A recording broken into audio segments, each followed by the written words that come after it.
JP just recently had a live stream, and in their live stream they detailed what the next crossover is going to be. They confirmed before the live stream went out there was going to be a rerun crossover, so I was very curious to see if it was actually going to be a welcome crossover, getting like maybe the Ascended treatment, so we got 1 or 2 Ascended units with it now or whatever. But no, they decided to do an Ascended crossover that a lot of people actually wanted back, and that was Overlord. So a lot of people felt that Overlord got hoed, especially considering the fact that right after Overlord you got like Fate, and Fate just completely outclassed pretty much all the Overlord units. It really sucked. It didn't really give them a lot of time to shine, and it was like, well, it feels like Overlord kind of just got done really dirty. But it seems like this time around, Overlord got buffed a little bit. We got 3 new units, plus we got buffs to all the older units, and oh, one more thing. We're getting a Part 1 unit. That means Ainz, Gamma, Shaltir, Albedo, those guys. We're gonna get one of them for free no matter what by logging into the game. I know a lot of you guys want to know what the new characters are so you can see if they're good or if they're bad, so I'm just going to break them all down right here right now, starting with Momon. I love how this character looks, by the way. Just this black knight holding these 2 freaking humongous swords on his back and his hands. I love it. His artwork is fantastic. This is his kit right here. It's actually revolved around a positional mechanic with him and the ally to the right of him. As you see with the art, this gives him and his ally crit rate.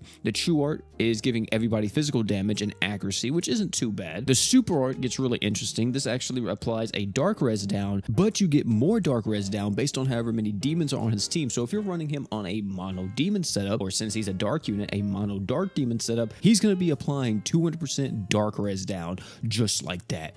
I'm just going to tell you right now, Demon Lord Rimuru is about to be in heaven, or I guess hell, since he's a demon, right? That was pretty bad. I'm not going to cap. He has one passive that is absolutely insane. When his own HP is 80% or higher, he increases his own damage and the ally to the right of him's damage by 250%. Like, what the heck? What were they thinking when they made this guy? He's literally just a supercharger, practically a battery for another character to go off and just go crazy, which in theory sounds really freaking cool, but it's like, how good will that be, you know, in gameplay? Like, if you're doing an extremely hard piece of content and you bring Momon with it just to buff up one character, will it really be worth it? Or would you even want to use this guy over Diablo, right? With his art shinning and stuff. It's really up in the air how good Momon's gonna be, but right now I'm kind of liking the kit. You know, I see the vision, right? I see the vision. It's just I need to put it in practice. I need to put it in gameplay, see how good it actually is. Next is Demiurge. Demiurge is actually, he's okay. I think he's probably one of the worst characters from the crossover. He has really cool artwork though. Look at this thing. I love this art. What he's doing is all about reducing magic res and buffing up fire damage.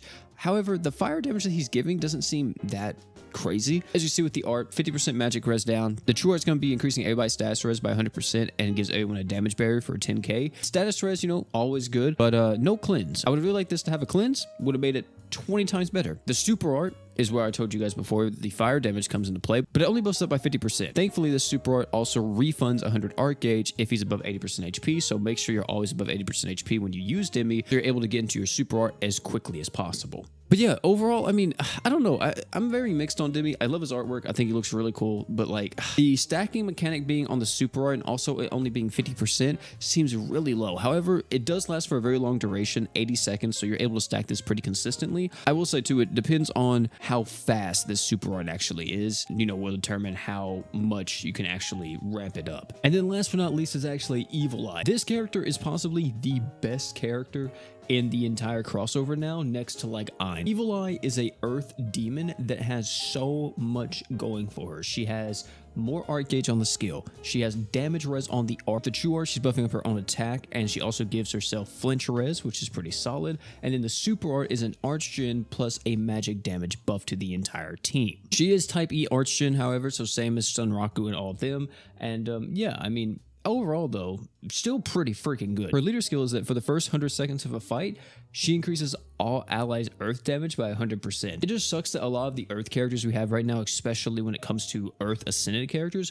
are not magic. All in all, Evil Eye looking kind of good though. Now as for the characters that are currently in the game, what did they get with the rerun crossover? As mentioned before, they did get buffs, but their buffs were just modifier changes. All of them got modifier changes, and they all have true weapons. Ainz's true weapon gives them 100 arc gauge at the start of the quest, makes them a little bit faster. Albedo's true equip, pretty similar with the passive. She increased her own arts by 100 at the start of the quest, and whenever you use it, she actually buffs up her crit damage by 100%. Shaltir got modifier changes too, but her modifier changes are insanely impactful if you factor in your clone being out on the field with you. If Shelter's clone is out on the field, this is 220,000% true arts damage to an enemy. But in terms of her true weapon is actually different. This is actually a passive archgen buff when it's equipped by her, and it gives her lifesteal when near death. Gamma got a really good true weapon. Like, this is an AoE archgen item that buffs up all allies magic damage by 30%. That is insanely good as a AoE archgen item. It's on a 40-second cooldown, which is a little bit on the longer side. However, really freaking good item. Like, if you don't have AoE archgen items, you pick up this true weapon, you use it on any team in the game. You don't even need to be using it on a magic damage team.